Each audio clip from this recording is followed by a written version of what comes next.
Greetings, YouTube. This is your good friend, Fragments of Memory, aka the Armchair Philosopher. Now, I've noticed, and I know this is not a recent trend, I've noticed that a lot of people are really into the whole vampirism thing. And I've also noticed how vampires are really dressed up to be sexy and erotic, even though these are bloodsuckers who get affected by icons of religion. But that's neither here nor there. But that's just something that I had to really think about. Why do we love the bloodthirsty creatures of the night? We shouldn't be reveling in something like that, but that's neither here nor there.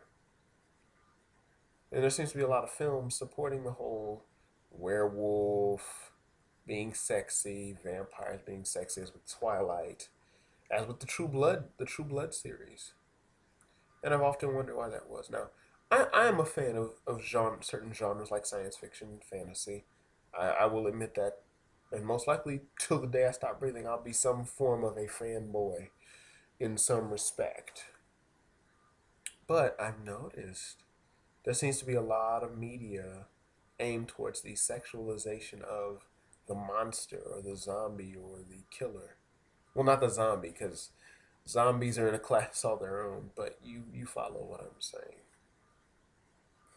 In addition to that, I've also just noticed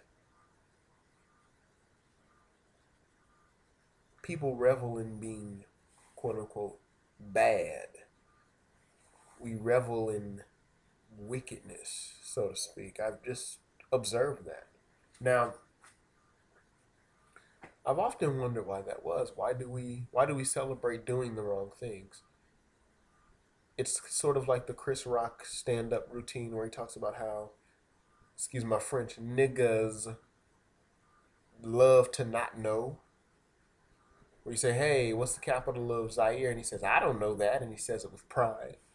So, why do we pride ourselves in doing the wrong things?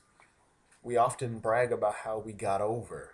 We brag about how we were able to cheat on someone and not get caught, or we were able to cheat the government and not get caught, or run game on somebody. And there seems to be a lot of that going on. Like a lot of people just want to quote unquote run game on folks and not just be upfront with people.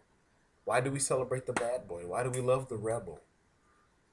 Why do we love the guy in the black leather jacket riding a motorcycle, causing all type of havoc, and we shun the boy next door, or we shun the girl next door that gets up every day as a contributing member to the society and does what he's supposed to do, quote unquote supposed to do.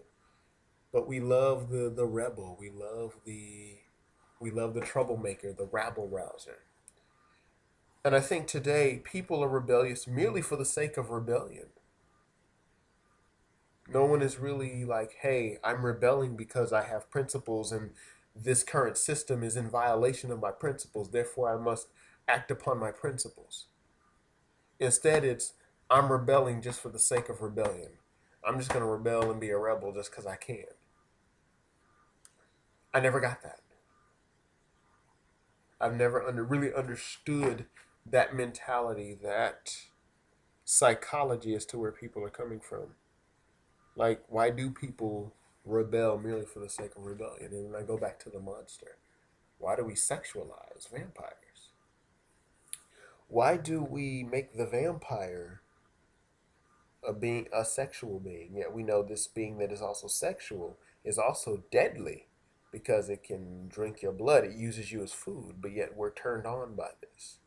And even now, vampires seem to have this sort of cliquish vibe about them and elitism, even in the vampiric world, and a sort of contempt for those who they consider to be lesser than them or inferior to them, based on the various TV shows and novels written about vampires. And it just makes me wonder: is it like a reflection of what's going on in our culture today, where if you don't have this certain knowledge or you're not a part of this certain group, you're inferior? And why do we eroticize monsters? You know, I don't get that. Aren't the monsters the things we're supposed to be afraid of, not kissing and hugging on? But that's just me. I mean, if someone else could explain that to me, that would be wonderful. Well, that's really all I had. Just wanted to ask that question because that kind of stumped me there. Well, take care and leave comments or video responses. Always appreciate it. Take care.